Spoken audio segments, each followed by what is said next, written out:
Duty. Do you know the meaning of the word Calliope? I think so. Well, let me tell you a story. Something that happened to me many seasons, many years ago.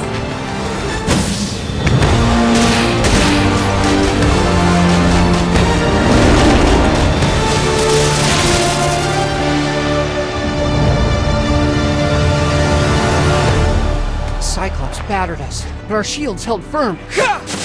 Spartans! When we were deciding when and where to have this story take place, it was important to us to pick a very pivotal time in Kratos' life, one that we haven't seen before. God of War: Sons of Sparta takes place in Kratos' early days. He's a 13-year-old kid, and it's a story of he and his brother Deimos making their way in the Spartan Agoj. The Agoj was a brutal place.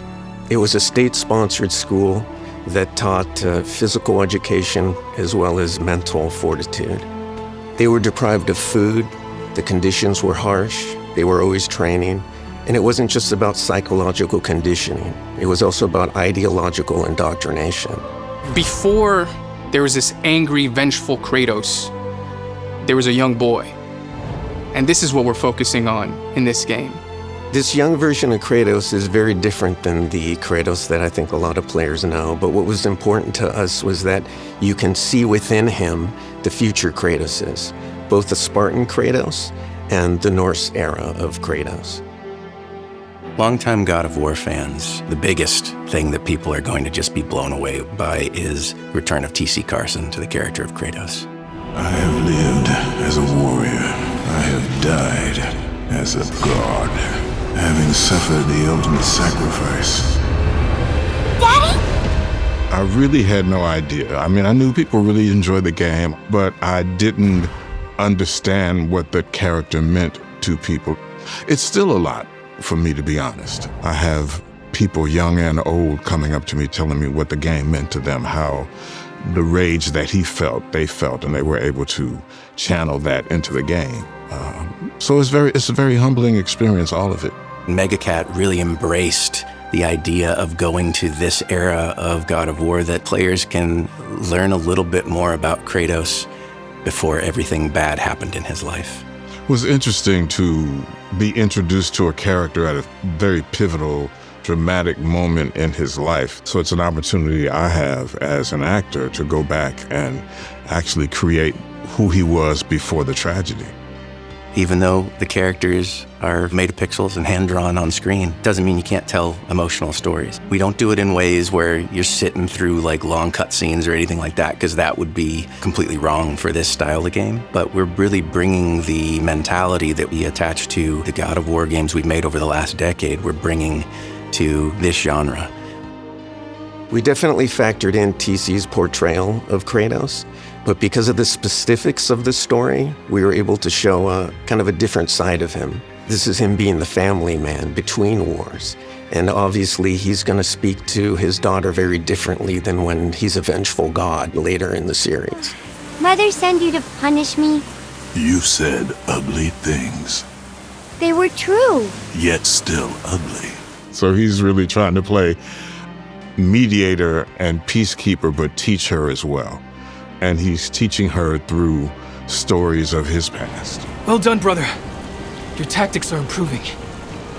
Playing as a younger Kratos in Sons of Sparta is interesting because this is pre-god powers, but he does have a different relationship with the gods because of that. He has this sort of devout faith that comes up time and time again, and it also informs his relationship with Deimos. How do we know that's a gift for us? What else is in here? Look around. Deimos' dynamic with Kratos is an interesting one here. Deimos, because things have always come easy to him, Kratos feels like he doesn't apply himself. Kratos wants to instill in him a greater sense of purpose and a greater sense of duty. Deimos lacks discipline, Kratos. You know he does.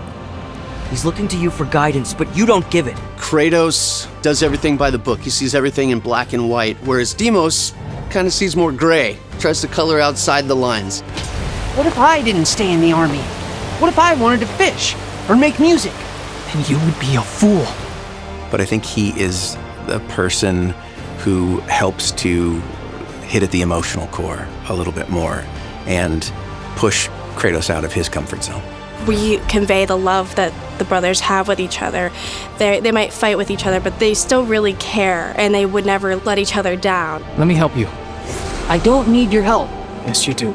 Throughout the course of the story, Kratos is going to learn to question his assumptions. He's going to learn some emotional intelligence and begin to understand the complexities of loyalty and duty. A Spartan warrior never lets his back hit the ground. Even in death, a Spartan stands tall for battle. You are a Spartan, are you not? Yes, Kratos. As an actor, a big question that you ask yourself is like, oh, what's a character that you would like to revisit and kind of follow that story? So I recognize how lucky I am. When I got the call to reprise the role of young Kratos, and in this game, there's just this journey of Kratos believing that he knows the way and he's doing everything right until he has to face that maybe he's not as sure as he once thought he was. You know, I do listen to you. Sometimes I listen, but I don't hear.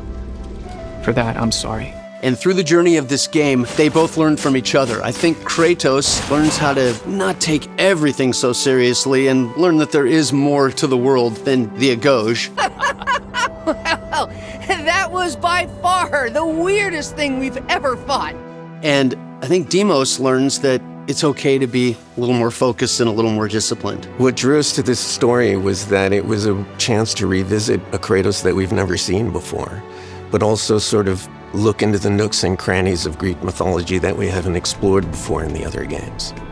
We also get to really surprise people, I think. There are going to be creatures that they've fought before, but they're going to get to fight them in a totally different way, a totally different genre, totally different style of game.